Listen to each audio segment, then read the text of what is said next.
বাংলাদেশের প্রশাসনিক ইতিহাসে আজ রচিত হলো এক নতুন মাইলফলক। দীর্ঘ প্রতীক্ষার পরিসমাপ্তি ঘটিয়ে নবম জাতীয় বেতন কাঠামোর চূড়ান্ত সুপারিশমালা আজ প্রণীত হয়েছে। দেশের লক্ষাধিক সরকারি কর্মকর্তা কর্মচারী এবং অবসরপ্রাপ্ত পেনশনভোগীদের জীবনে আসতে চলেছে এক যুগান্তকারী এবং ঐতিহাসিক পরিবর্তন। বিশেষভাবে উল্লেখযোগ্য যে এবারের বেতন কমিশন যারা তাদের কর্মজীবন রাষ্ট্রের সেবায় নিবেদিত করে বর্তমানে অবসরে আছেন, তাদের প্রতি যে মানবিকতা এবং সহমর্মিতা প্রদর্শন করেছে তা প্রশাসনিক ইতিহাসে এক বিরল এবং অনুকরণীয় দৃষ্টান্ত। আজকের এই সংবাদ শুধুমাত্র একটি সরকারি সিদ্ধান্ত নয়, বরং এটি সামাজিক ন্যায় বিচার এবং মানবিক মূল্যবোধের এক উজ্জ্বল এবং বাস্তব প্রতিফলন। আজ বিকেল ৩টা ৪৫ রাজধানীর মন্ত্রিপরিষদ বিভাগের সম্মেলন কক্ষে জাতীয় বেতন কমিশনের চূড়ান্ত এবং সর্বশেষ সভা সম্পন্ন হয়। কমিশনের চেয়ারম্যানের সভাপতিত্বে পরিচালিত এই ঐতিহাসিক বৈঠকে নবম জাতীয় বেতন স্কেলের সকল সুপারিশ বিস্তারিতভাবে পর্যালোচনা করে চূড়ান্ত অনুমোদন প্রদান করা হয়। এটিই ছিল কমিশনের দায়িত্ব সমাপনের আনুষ্ঠানিক সভা। সভা শেষে কমিশনের একজন ঊর্ধ্বতন সূত্র গণমাধ্যমকে জানান, এবারের বেতন কাঠামো কেবল চাকরিজীবীদের বেতন বৃদ্ধির মধ্যে সীমিত থাকেনি। যারা তাদের জীবনের স্বর্ণালী সময় জাতির উন্নয়নে এবং জনসেবায় ব্যয় করে এখন অবসরে আছেন, তাদের জীবনে প্রকৃত উন্নয়ন আনতে এক ব্যাপক এবং সুদূরপ্রসারী সংস্কারের পরিকল্পনা গ্রহণ করা হয়েছে। কমিশনের নির্ভরযোগ্য সূত্র জানিয়েছে, আজকের সভায় সর্বাধিক গুরুত্ব এবং সময় প্রদান করা হয়েছে পেনশন ব্যবস্থার আমূল সংস্কারে। প্রস্তাবিত নবম জাতীয় বেতন স্কেলে পেনশনভোগীদের মাসিক পেনশনে উল্লেখযোগ্য মাত্রায় বৃদ্ধি সুপারিশ চূড়ান্ত করা হয়েছে। এবার পূর্বে সকল বেতন কমিশনের গতানুগতিক পদ থেকে সরে এসে সবার জন্য সমান হারে পেনশন বৃদ্ধির পরিবর্তে একটি আধুনিক, বিজ্ঞানভিত্তিক এবং ন্যায়সঙ্গত পদ্ধতি অবলম্বন করা হয়েছে। পেনশনভোগীদের বর্তমান মাসিক পেনশনের পরিমাণ অনুযায়ী 3টি স্বতন্ত্র এবং পৃথক শ্রেণীতে বিভক্ত করা হয়েছে এবং প্রতিটি শ্রেণীর জন্য ভিন্ন ভিন্ন হারে পেনশন বৃদ্ধির প্রস্তাব করা হয়েছে।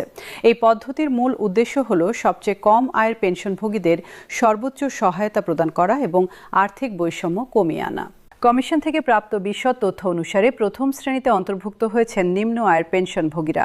যেসব অবসরপ্রাপ্ত সরকারি কর্মচারী বর্তমানে মাসিক 20,000 টাকার কম পেনশন পাচ্ছেন, তাদের জন্য কমিশন এক অভূতপূর্ব এবং সাহসী প্রস্তাব করেছে।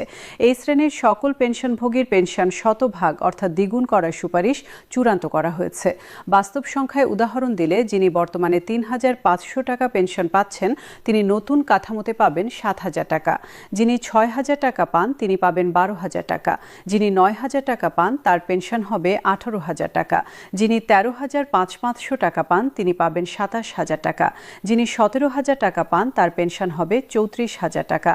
নিত্য প্রয়োজনীয় দ্রব্যমূল্যের ক্রমবর্ধমান ঊর্ধ্বগতি, জীবনযাত্রার ব্যয় বহুগুণ বৃদ্ধি এবং মূল্যস্ফীতির বর্তমান পরিস্থিতিতে পেনশন দ্বিগুণ হওয়া নিম্ন আয়ের অবসরপ্রাপ্তদের জন্য প্রকৃত অর্থেই জীবন পরিবর্তনকারী একটি ঘটনা। বর্তমানে অসংখ্য পেনশনভোগী অত্যন্ত সীমিত এবং অপ্রতুল পেনশনে তাদের দৈনন্দিন খাদ্য, অত্যাবশ্যক ওষুধপত্র এবং পরিবারের মৌলিক চাহিদা পূরণ করতে অবর্ণনীয় কষ্ট সহ্য করছেন। এই বৃদ্ধি তাদের জীবনে প্রকৃত স্বস্তি, মর্যাদা এবং আত্মসম্মান ফিরিয়ে আনবে। দ্বিতীয় শ্রেণীতে স্থান পেয়েছেন মধ্যম আয়ের পেনশনভোগীরা, যারা বর্তমানে মাসিক 20,000 টাকা থেকে 40,000 টাকার মধ্যে পেনশন পান।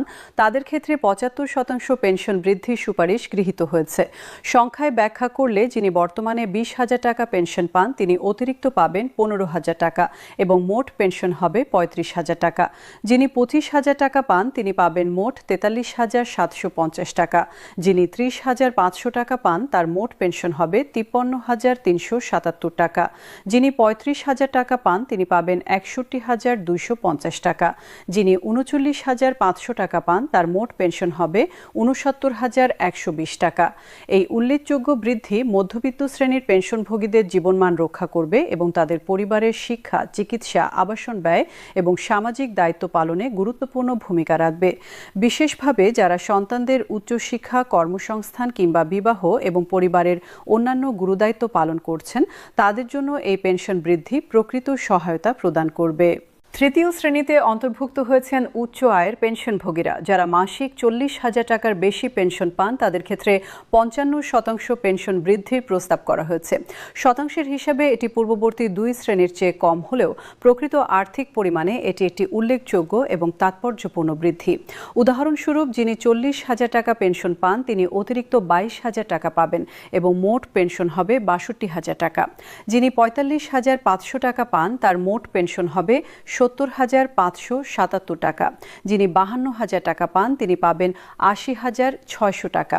যিনি 59,500 টাকা পান তার মোট পেনশন হবে 91,720 টাকা।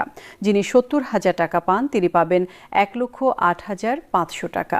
এই ধাপভিত্তিক বৃদ্ধির কৌশল অবলম্বন করে কমিশন বিভিন্ন আয়স্তরের পেনশনভোগীদের মধ্যে ভারসাম্য রক্ষা করেছে এবং আর্থিক বৈষম্য কমানোর একটি কার্যকর পদক্ষেপ নিয়েছে। যাদের আয় বেশি তাদের তুলনামূলক কম হারে এবং যাদের আয় কম তাদের বেশি হারে সুবিধা প্রদানের এই নীতি সামাজিক ন্যায় বিচার এবং অর্থনৈতিক সমতার একটি আধুনিক এবং বিজ্ঞানভিত্তিক প্রকাশ। পেনশন বৃদ্ধির পাশাপাশি কমিশন চিকিৎসা ভাতা বৃদ্ধির ক্ষেত্রে একটি অত্যন্ত মানবিক, বাস্তবসম্মত এবং যুগান্তকারী সুপারিশ করেছে। বয়স বৃদ্ধির সাথে সাথে মানুষের শারীরিক সক্ষমতা হ্রাস পায় এবং নানাবিধ রোগ ব্যাধির সম্মুখীন হতে হয়। চিকিৎসা সেবা গ্রহণ এবং নিয়মিত ওষুধপত্র সেবনের প্রয়োজনীয়তা উল্লেখযোগ্যভাবে বৃদ্ধি পায়।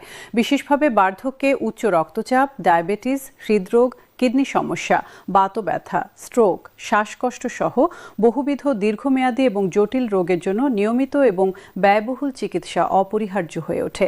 এই কঠোর এবং বেদনাদায়ক বাস্তবতা গভীরভাবে উপলব্ধি করে এবং প্রবীণ পেনশনভোগীদের কষ্ট লাঘবের জন্য পে কমিশন চিকিৎসা ভাতা উল্লেখযোগ্য পরিমাণে বৃদ্ধির প্রস্তাব করেছে। সুপারিশ অনুযায়ী যেসব পেনশনভোগীর বয়স 75 বছর বা তার বেশি, অর্থাৎ যারা অতি প্রবীণ শ্রেণীভুক্ত, তাদের জন্য মাসিক চিকিৎসা ভাতা 10,000 টাকা নির্ধারণ করার সুপারিশ করা হয়েছে। বর্তমানে এই বয়সী পেনশনভোগীরা যে পরিমাণ চিকিৎসা ভাতা পান তা তাদের মাসিক ওষুধপত্র এবং চিকিৎসা ব্যয়ের তুলনায় অত্যন্ত অপ্রতুল এবং অপর্যাপ্ত। 10,000 টাকা মাসিক চিকিৎসা ভাতা একজন অতি প্রবীণ পেনশনভোগীর নিয়মিত ওষুধপত্র ক্রয়, চিকিৎসকের পরামর্শ গ্রহণ, প্রয়োজনীয় রক্ত পরীক্ষা, এক্স-রে, ইসিজি, আল্ট্রাসোনোগ্রাম এবং অন্যান্য ডায়াগনস্টিক পরীক্ষার খরচ মেটাতে উল্লেখযোগ্য সহায়তা প্রদান করবে। অপরদিকে যেসব পেনশনভোগীর বয়স 55 বছরের কম অথবা যারা পারিবারিক পেনশনের আওতাভুক্ত কিংবা সম্প্রতি অবসরে গেছেন তাদের জন্য চিকিৎসা ভাতা 5,000 টাকা নির্ধারণের সুপারিশ করা হয়েছে। এভাবে চিকিৎসা ভাতা নির্ধারণের ক্ষেত্রে বয়স এবং স্বাস্থ্যসেবার প্রয়োজনীয়তার তীব্রতার ভিত্তিতে একটি যৌক্তিক এবং বিজ্ঞানসম্মত পার্থক্য বজায় রাখা হয়েছে। সাধারণভাবে তরুণ বা মধ্যবয়সী পেনশনভোগীদের তুলনায় অতি প্রবীণদের চিকিৎসা ব্যয় অনেক বেশি হয় বলেই এই ধরনের শ্রেণী বিভাজন করা হয়েছে।